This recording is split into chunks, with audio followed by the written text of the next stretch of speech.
Tony, what about this Kentucky team coming in here tomorrow? Obviously a good club. I mean, number one in the country, if you're going to go off RPI standards, which obviously carries a lot of weight. So, again, first in the country in that category, and therefore in our league too. A team that'll have some familiar faces, but just like every year in our league with the draft and everything else, a lot of turnover, so some new faces too. But on offense, they like to bunt, like to run, and a pitching staff that's well coached as well. Tony, y'all have hit 100 home runs for 2 years in a row now, and it's only been done once before you got here. What's been the key for the power surge for you guys, I guess?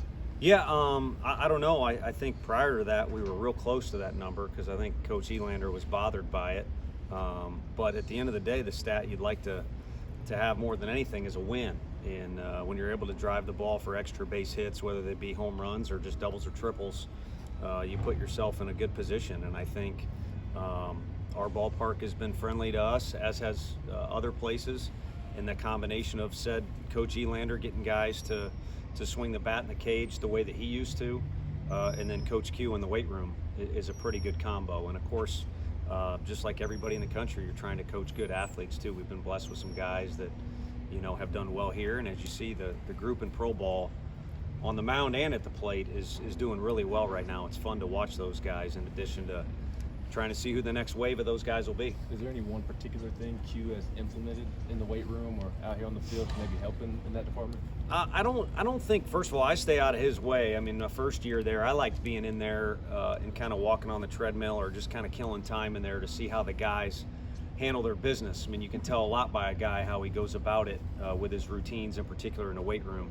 And also just to get a feel for, what he was doing. But I'm outdated on all that stuff. So I stay out of his way. He's obviously been a big league coach.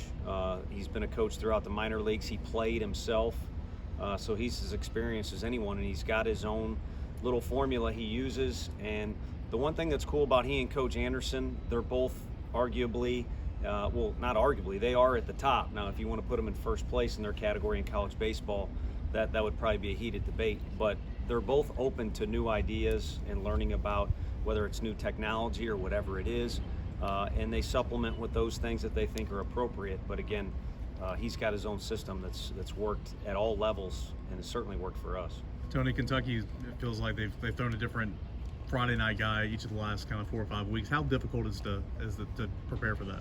Yeah, well, I think they formally announced that Smith will throw, who threw for them, and then if I'm not mistaken, the outing before that was on a Tuesday against Louisville, who's an SEC quality baseball program. So even though he's a redshirt freshman, if I'm not mistaken, he's got experience. He kind of knows what's going on, and he's a competitor. Otherwise, he wouldn't have the ball on Friday. So you take a look at who you're facing, and as those guys, those new guys, those first-year guys play more and more, you get a little more data, you get a little more analytics, and it does probably actually sway a little easier to prepare. Now, once the game starts, you just play ball, and again, for us, we want to know who the opponent is, but ultimately, with this team in particular, we're looking just to play our best baseball, our best version of ourselves out there.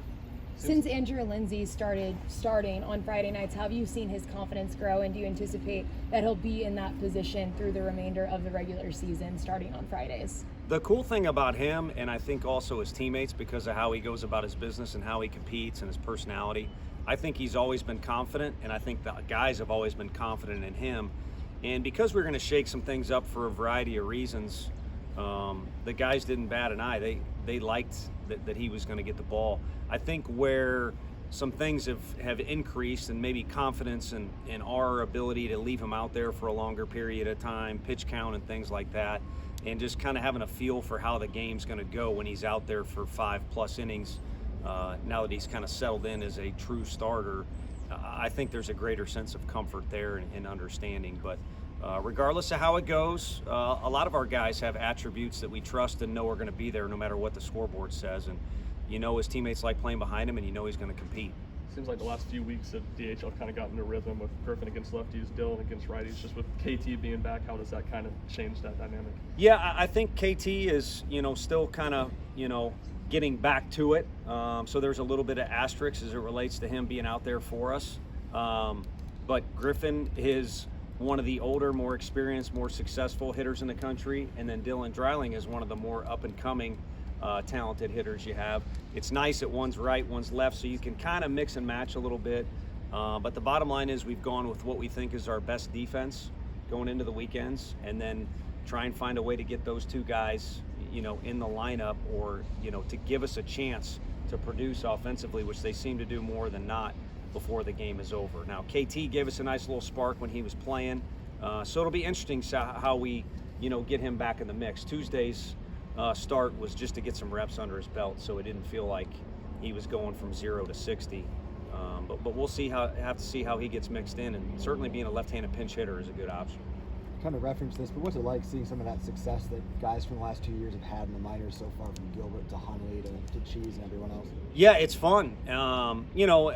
As a coach or even a person, if you just help somebody out and then it goes their way, you immediately want to pat yourself on the back, whether it's internally or externally. But it just makes you feel good. It makes you feel like you did the right things to help them prepare for pro ball, and that is one of our setups. I mean, guys do it differently. One way we coach our guys is we want them to be empowered to coach themselves when they're done here, regardless of what those circumstances are that they go on to.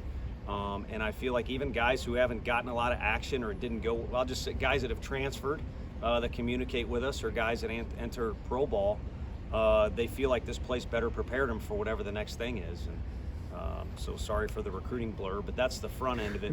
But then the other thing is, those successful people are usually successful people for a reason. Those are really good dudes and really good competitors that are lumped into that group, so they're easy to cheer for. And so I find myself maybe checking up on the recent groups more than any guys I've ever coached before. And that's, obviously I like Coach Elander, but I don't know. There's just something about some of the guys that have paved the way here. You're looking at 3 decks now in the stadium.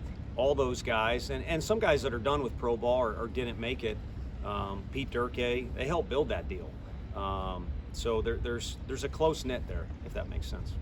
Kentucky runs as well as anybody in the league. Just what do you all need to do better to slow down the run game? Yeah, I think it's circumstantial. Now, on the whole, it's a topic that you bring up for good reason, but I think it's circumstantial.